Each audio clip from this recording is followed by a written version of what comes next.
جب ابن آدم کا انتقال ہوتا ہے تو لوگ یہ کہتے ہیں اس نے پیچھے کیا چھوڑا، لیکن فرشتے کہتے ہیں اس نے آگے کیا بھیجا۔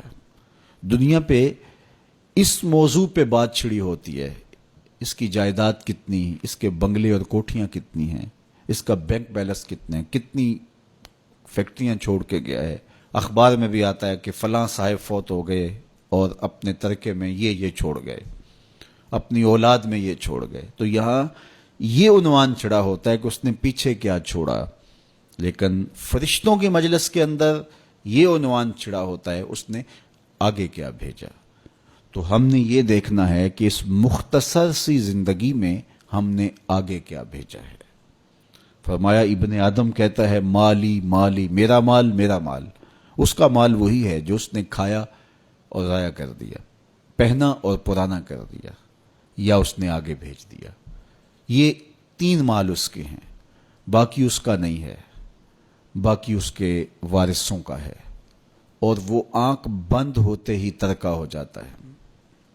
اور یہ جو بہت بڑا نام تھا، بہت بڑی شناخت تھی، بہت بڑے عہدے اور منصب کا مالک تھا، یہ روح نکلتے ہی میت بن گیا۔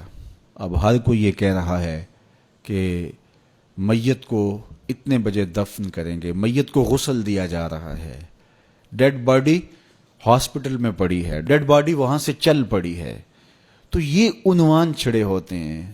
تو اب کوئی نہیں کہتا کہ فلاں منصب دار اس کو غسل دیا جا رہا ہے، کوئی یہ نہیں کہہ رہا کہ فلاں عہدے دار کو جو ہے وہ منتقل کیا جا رہا ہے۔ تو سب سے پہلے اس کی شناخت چھین لی جاتی ہے، اس کا نام چھین لیا جاتا ہے۔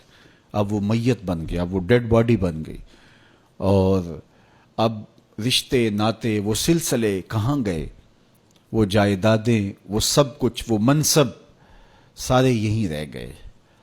یہ تنے خاکی لے کے قبر میں اترنا ہے، اور چند گز کفن لے کے قبر میں اترنا ہے، اور وہ اعمال جو ہم پہلے آگے بھیج چکے ہیں وہ وہاں جا کے ہمیں وصول ہوں گے۔ اور اگر ہم اس جہان کے لیے یہاں پہلے کچھ نہیں بھیجا تو یہاں سے تو کچھ ساتھ نہیں لے کے جائیں گے۔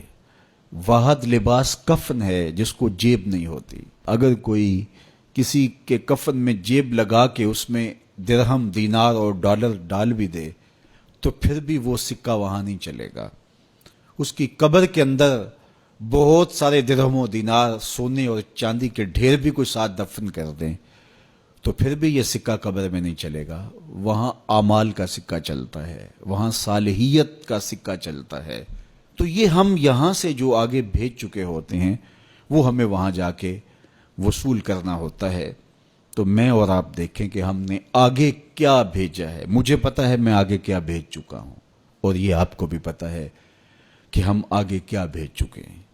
تو میرے رب کی یہ کرم نوازی ہے کہ حضرت انسان کو تنبیہ کر کے اس کو بتا رہا ہے تاکہ وہ غفلت کے دائرے سے باہر نکلے اور اپنی زندگی کا جائزہ لے۔